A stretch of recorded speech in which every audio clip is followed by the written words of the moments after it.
Mga brothers, naghahanap ka ba ng isang budget na naked sports bike? Well, baka ito na yan mga brad. The Rusi Nova SS 150 na isang maporma, matipid, quality at budget na underbone na naked sports bike. Pero mga brothers, bago natin ito tuluyan ikutan, huwag niyo pong kakalimutan i-share ang ating episode dyan sa Facebook at mag-subscribe naman kayo sa ating YouTube channel. At sa mga naghahanap ng mga parts and accessories ng mga motorsiklo nila, meron po tayo dyan sa Lazada. Click nyo na lang po yung link sa description ng ating video. So mga brothers, let's go sa go!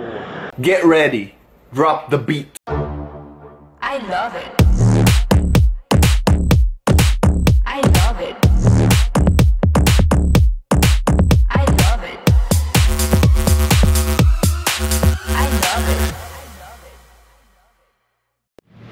Alright mga brothers, eto na yung bibihira nating makitang model units ng Rusi. Eto nga yung Nova 150 o Nova SS 150. Alam nyo, sa tagal ko na nagbablog ng Rusi, almost 5 years na.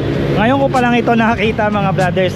Alam nyo, hindi naman sa ini-A ko yung Rusi pero ang ganda niya. For the price point niya na mamaya natin pag-uusapan, napakasulit nitong motorsiklo na ito. Lalo na kung naghahanap ka lang ng point A to point B na pang service mo, tapos gusto mo maporma, tapos sa specs hindi ka rin mabibitin.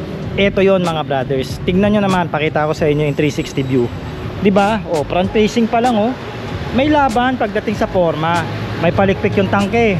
Yung ginawang sticker ng Rusi dito, hindi rin masagwa, napaka-forma mga brother. May tangpad na, hindi ka nabibili, diba? Tapos yung upholstery, paka-solid din. No, ayan, ganito yung tsura nyo. Ito po, split grab bar brother, oh. Tapos matulis na taillight, tagos hanggang taas at baba. Ito gusto ko. Bihira ako makita yung ganitong approach, butas, oh. Tapos meron kang tire hugger dito, oh. Extended yan mga brad, dalawa yan. Pwede mong tanggalin to kung hindi naman tag-ulan. So mamaya yan yung mga tatalakayin natin pag diniscuss natin ang rear portion, side profile, and also ang ating front facing dito. Okay, so ngayon mga brad, simulan na natin pagdating sa front facing nya. No, then this is a naked bike. No, expected natin na hindi ito masyadong o hindi ito full paired, no. Dito sa ibabaw para siyang merong corona. Yan po yung pinaka parang cover ng kanyang speed meter. No, ang kagandahan dito mga brother, maganda yung kanyang headlight. Kahit halogen siya, pwede mo naman upgrade yan, sigurado malakas ito. Tapos meron tayo rito ang daytime running light na kala mo mata. Ayan, no, LED yan. No, ito na siguro yung pinaka park light nya. Tapos turn lights natin dito, in-upgrade na rin na Rusi. LED po yan mga brother. Tapos very flexible yan. Ang gusto kong design dito, meron lang tayong sticker, then 150. Ito pwede nyo tanggalin kung nasasagwaan kayo. Ito hindi na ata, pwede rin, pwede nyo tanggalin. Tapos gloss white pala yung nire-review natin mga brother. Wala ko idea kung ano talaga yung kulay na nilabas dito ng Rusi sa Nova nila, no, pero ito gloss white po. Ang pairings kaya, hoy, grabe, flexible na rin. Tapos naka-conventional telescopic port tayo rito sa front suspension, di ba? Tapos ang caliper ng ating preno rito is dalawa po. No, standard lang naman yung laki ng disc rotor niya, hindi naman siya sobrang laki. And then gumagamit ito ng 17 inches na wheel max. Ilang spoke ba to? 5 spoke siya. Formado na rin yan. And then 80 by 90 ang ating tire size. Tube type pa ito mga brother. Pero good thing, nakamags tayo, pwede nyo pa tubeless. And then pwede nyo pang palakihan yung gulong ito, pa low profile nyo para mas maganda sa likuan. Alright, so side profile naman ang i-check natin. Ito gustong gusto ko to, parang Yamaha SE dating, no, kung familiar kayo sa model na yon, may palikpik siya rito. Ayan, no. Tapos yung laki daw ng tangke natin dito is around 14 liters, no. Siguro wala kasing manual to, correct nyo na lang ako kung mali, pero maglalaro ito ng around 11 to 14 liters. Ayan, and then sa 150cc kaya nito mag fuel consumption ng around 45 to 50, no, kilometer per liter, since magaang siya. At syempre depende pa yan sa rider kung gaano siya kabigat at kung may angkas siya, no, tsaka road condition. Anyway, pairings checks, ang ganda ng kanyang mga linings, quality yung pairings natin, tsaka yung paint job dito ng Rusi, maganda yung pagkaka pearl white nito mga brad. Sticker natin, meron tayong Rusi dito. Ayan, no, racing stripe ng datingan nya. No, dito rin sa gilid, no, hindi na masagwa, hindi katulad dati. Ngayon very minimalistic na lang si Rusi pagdating sa mga motor nila, hindi masagwa, no. Meron tayong upright muffler dito. Tsaka ang gusto ko yung cover, nabalutan na ng buo yung tambucho. Plastic po yan, naka-alim bolts na rin. Ang tip natin dito, dark gray po. Ayan, then ang ating kulay na ating muffler po rito is matte finish po, or flat finish pala na high temp, no? Tire hugger natin dito 2 piraso. Ito nga yung isa, ito nga yung pangalawa. So pwede nyo tanggalin to kung hindi tag-ulan para mas maporma, no? Pero para sa akin, lagay nyo na lang para pagka may nadaan na kayo mga tubig, hindi siya basta-basta maputi. Yung kabilang side ng gilid, check natin. Same approach. Ang tapakan natin dito, nakapix na to. Ito, ingatan nyo to, pwede itong bumengkong pag natumba. Pero ito, tapakan natin heavy duty. Plastic po yan, goma po yan na may combination ng bakals. Yung shifter natin, same as same din, no? Yung tar hugger natin dito, kasama na rin yung chain guard, magka-connected sila. Ayan, single arm lang pala yung tar hugger dito sa kabila. Gandang forma, diba? Pulido na rin. Tapos pag check natin yung yung likod nito mga brothers, isa ito sa mga gusto ko. Parang ice drop finish yung kanyang taillight Ang ganda tapos LED pa, di ba? Turn lights natin same sa harapan na flexible na LED na rin yan. Plaka natin, ito talaga gusto ko, bilib na bilib ako rito. Ang ganda ng pagkakabutas niya mga brother. Pangkarera talaga, di ba? Grab bar natin, split type po ito na grab bar na matte finish, bakal po yan of course. At ang ating seats po is single seats lang po ito, hindi po siya tawag doon split type, no? Kung naka-split type ito, mas maporma. Tapos ang ating rear suspension po dito is monoshock po, centered po yan.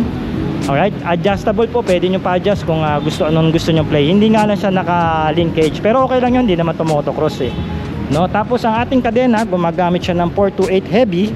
At ilang kaya ang kanyang teeth? May nakalagay kaya? 45 teeth. Siguro mga 15 doon. Para kung 15 balance siya 3.0 pag dinivide nyo. So hatak at saka dulo, okay siya. Alright? Dito nga pala sa likod mga brothers, ang tire size nito is 110 by 80. And then naka 17 inches po ang ating wheel mags dito. Same din po yung spoke, na 5 spoke po dito ang kanyang mag. Siyempre mga brothers, tube type pa ito, pero pwede nyo naman pa-convert. At ang ating preno naman sa likod mga brothers, naka drum brake lang siya. Sana ginawa ng disc brake ng Rusi para siguradong budget killer na talaga. So mga brad, bike fitting para dito sa Nova SS150 ng Rusi, no? For the reference mga brothers, I'm only height lang po na 5'4", and then may reach lang ako sa braso na 20 inches, at meron lang po akong build o bigat na 53 kg. So kung gagawin nyo akong reference mga brother, ganito po ang itsura ko pag nakasakay na sa motor na ito. So may seat height sa mga brothers na 790mm. Makikita nyo naman nakatingkayad ako rito. Ayan diba? Ayan. So hindi naman siya ganun sobrang kataas mga brothers. Siguro sa mga 5'4" na katulad ko, 5'3", o kahit 5'2", mamamanage nyo pa rin ito.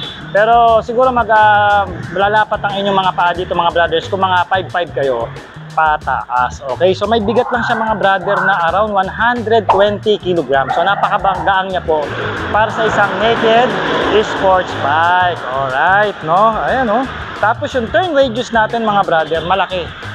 So hindi kayo mahihirapan dito magmanubra. So kahit nakatingkayad ako rito, madali ko naman siyang maitulak o atras abante dahil nga magaang lang siya. Siguro kung mapupul tank nyo ito at saka lalagyan ng engine oil, baka bumigat ito ng mga around 125, pero magaang pa rin siya, no? And for the riding position mga brad, upright po tayo rito. Mataas po yung manibela niya. Hindi kagaya ng mga ibang naked sports bike, medyo yuko. Pero dito kay Nova SS150, upright po tayo rito. Datingan nito para sa akin, parang Yamaha SE o parang Rouser. Ganun yung datingan niya kasi may palikpik dito And then yung lubog ng ating suspension dito, swabe pero hindi naman ganun kalalim. Tapos yung monoshock, swabe maglaro. Doon kayo matutuwa. Sigurado pagka na-test ride natin ito ng actual, maganda mag-corner ang isang ito. Kaya mga brothers, bike fitting, approved. Okay mga brad, check natin ang kanyang handlebar dito, no? Ito gusto ko, makapal ang ating end bar dito na bakal, mahaba. Ito yung mga dating nilalagay, no? At hindi nila tinipid. Handle grips, malaki po para sa isang large na kamay. No? May space pa, kita nyo naman. Dito sa kaliwa, meron tayong hazard switch. Hazard switch! Tapos horn, left and right, low beam, high beam, flasher. Siyempre may choke tayo dito dahil sa pa itong carb type na motor. Non-adjustable po ang ating clutch lever dito. No, pagdating sa gitna, standard ignition, meron na po tayo ditong full analog meter. Okay lang naman, kitang-kita ko pa rin. Meron tayong RPM, no, speed meter natin, ang ating odometer, fuel meter, gear indicator, good thing, left and right, high beam indicator. Sayang wala siyang engine check no. Pero ganun pa man, dito sa kanan nandito ang ating patay ng ilaw, no? Park light, then ating headlight, and then ang ating electronic switch o starting, handle grip, chain approach, saka yung end bar. Tapos non-adjustable po ang ating brake lever dito. Ganun pa man, sulit pa rin ito para sa kanyang price point pagdating dito sa kanyang features sa handlebar. So dagdag ko nga pala yung upholstery nito mga brother. Hindi naman siya sobrang kapal at di rin naman siya sobrang nipis, pero kurutin natin. Ayan, bumabalik naman. Ito yung texture na typically na makikita natin sa upholstery ng mga Marusi na makapit naman. At double stitches naman ang tayo natin dito, kaya makakasigurado tayong kahit papano matibay ito. No, wag lang mahulbirin ni Miming. Tapos tapos ang kagandahan, may tangpad pa siyang kasama, di ba? So hindi ka nabibili, pero it's up to you kung gusto mong palitan, kaya kung hindi ka napopormahan. Okay mga brad, pag-usapan natin ang makina ng Nova SS150. Meron nga itong around 12 HP pagdating sa kanyang power or maximum power. And then 12 Newton meter of torque pagdating naman sa kanyang arangkada. Naka single cylinder ito of course. And then ang makina niya mga brothers is dalawa yung valve na push rod engine. Pero wag ka mga brothers, naka 5 speed siya. And then yung kanyang cambio po is naka international pattern, meaning po 1 down 4 ups. Yung neutral niya po is nasa gitna ng primera at segunda. Sigurado smooth ang shifting nito kasi rekta na yung pedal niya ayan yung shifter niya dito sa kambyuhan. Naka-carb po ang ating fuel system dito mga brothers, at ito po air cooled lang since po mababa lang naman ang compression ratio ng makina. Ang kagandahan dito, less maintenance kasi wala ka nang inaatupag pagdating sa cooling system dahil hangin lang, sapat na po kahit i-long ride nyo pa ito sa Bisaya, Mindanao o Luzon by versa. Alright, so mga brothers, natapos na nga nating talakayin o ikutan itong Rusi Nova SS150. Alam ko naman ang hinihintay nyo, yung presyo nito, kaya tara alamin na natin. Sa mga brothers, ngayong taon may cash price siya na 53,500 pesos lang. Napakasulit nito mga brothers kung ikukumpara natin yung specs going sa kanyang presyo. Alright, and then may down payment siya na 3,000 pesos. And for the 1 year, meron siyang 5,575. 2 years, 3,220, and then 3 years 2,435. Okay, and then yung rebate nila 300 pesos pa rin mga brothers. So mga brad, mag-comment naman kayo ng yes kung nagustuhan nyo itong budget killer na naked sports bike ng Rusi. Ito nga yung Nova SS150. At ano-ano pa ba sa motor ng Rusi ang gusto nyong maikutan? Comment nyo na rin ang inyong mga suggestion. So mga brothers, huwag niyo po ulit kakalimutan na i-share ang ating episode dyan sa Facebook at mag-subscribe naman po kayo sa ating YouTube channel. Once again, ako po si Art. Maraming salamat po sa pagsama nyo sa ating walk around review. Ride safe and cheers!